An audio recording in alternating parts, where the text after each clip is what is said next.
Mga digmaan, pandemic, climate change, economic recession, mga pangyayaring lubhang nagpahirap sa ating kalagayan.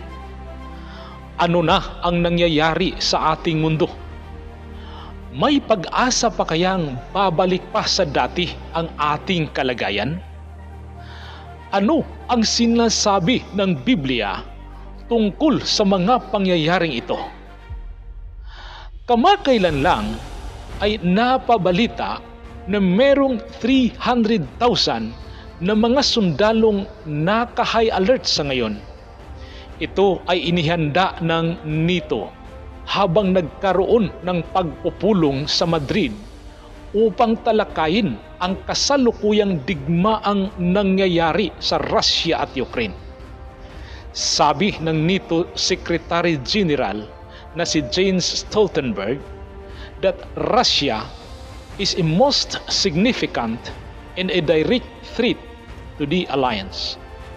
Maliban sa aktibidad na ito, ay isa sa mainit na binabantayan sa ngayon ay ang pagkakaroon ng tinatawag na Cold War sa gitna ng US at Russia o di kaya ay sa US at China, kung saan nagpahayag ng kaniyang suporta sa bansang Russia.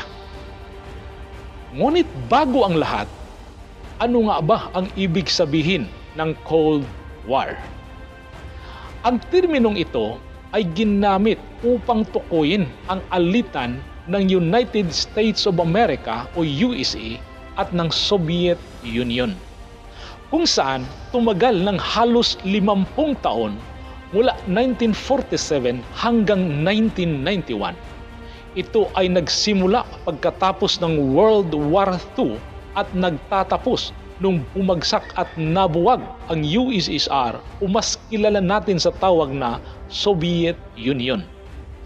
Tinawag nila itong Cold War dahil iniiwasan ng dalawang magkagalit na makapangyarihang bansa na magkaroon ng mainit na military assault o hot war upang maiwasan na rin na gumamit ng mga nuclear weapon kung saan meron sila na alam nating lubhang makakapinsala sa ating mundo.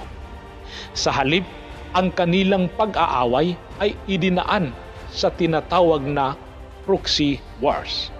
Tulad ng nangyayari ngayon sa digmaan ng Russia at Ukraine, kung saan may mga makapangyarihang bansa na dati nang nagbabangayan at ngayon nagpahayag ng kani-kanilang suporta sa magkabilang panig ng Russia at Ukraine war.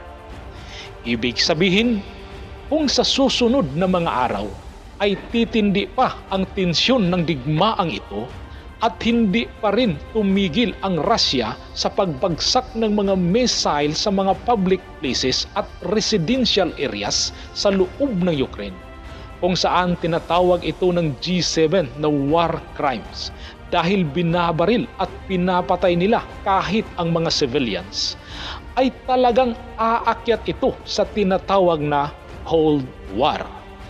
So ang mangyayari, ang Ukraine ay ang magiging proxy sa digmaang ito.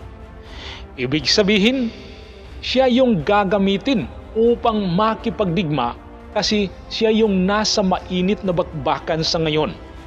Ngunit ang totoong digmaang ito ay tungkol po sa US at Russia. Pwede ring US at China o di kaya NATO at Russia.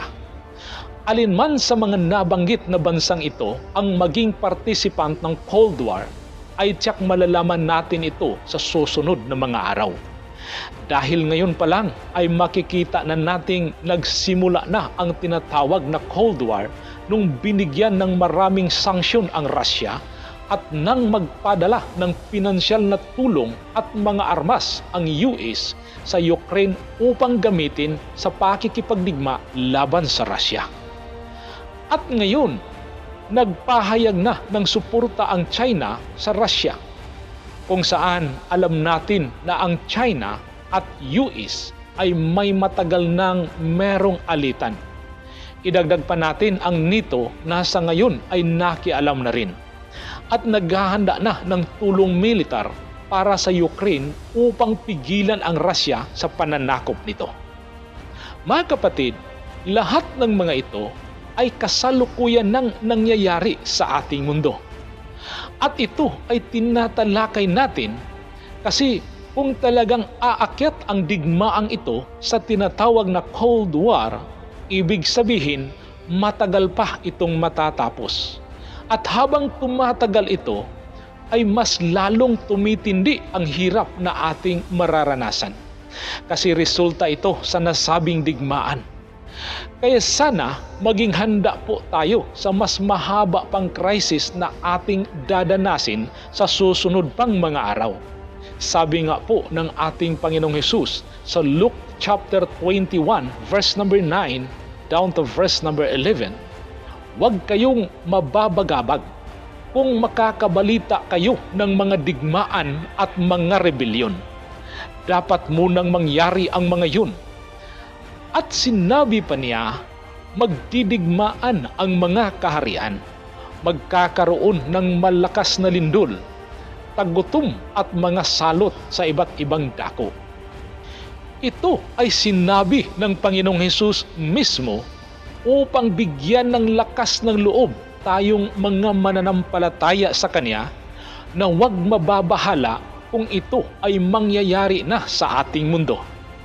Dagdag pa niya sa verse number 28, kapag nagsimula ng mangyari ang mga ito, magalak kayo sapagkat malapit na ang inyong katubusan. Ibig sabihin, sa kabila ng mga paghihirap na dadanasin natin, lalo na sa susunod pang mga araw, dahil sa epekto ng digmaang ito, ay sabi ng ating Panginoong Hesus, huwag kayong mababahala. Huwag kayong matakot. Sa halip ay magalak kayo. Kasi kung ito ay nangyayari na sa panahon natin ngayon, ibig sabihin nalalapit na ang ating kaligtasan. At sabi pa niya sa verse number 27, sa panahong yun, makikita nila ang anak ng taong dumarating na nasa alapaap at may kapangyarihan at dakilang karangalan. Kaya kapatid, ang aking tanong, gaano ka ba kahanda kung sakali darating ang araw na yon, yung araw ng pagtubos sa atin?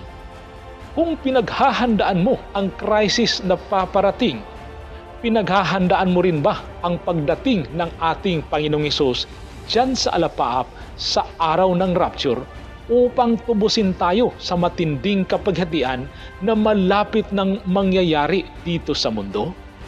At kung sakali hindi ka pa handa, kapatid, ito na ang panahon na sinasabi ng Panginoon. Nagsimula nang mangyayari ang kaniyang mga sinasabi. 2,000 taon na ang nakalipas. Kaya sana, pagtibayin po natin ang ating pananampalataya sa ating Panginoong Hesus. At sa mga hindi pa tumanggap sa Kanya, ay sana tanggapin na po natin ang Panginoong Hesus kasi yan lang po ang tanging paraan upang tayo ay maligtas. Hanggang dito na lang po, at kapatid, bago po kayo umalis ay sana makapag-subscribe po kayo sa aking munting channel. Hangad po natin na mas marami pang makapanood sa mensaheng ito. At pindutin niyo na rin po yung notification bell kasi marami pa po akong gagawing mga mensaheng katulad nito. Maraming salamat po sa panonood. Ingat po kayo at God bless.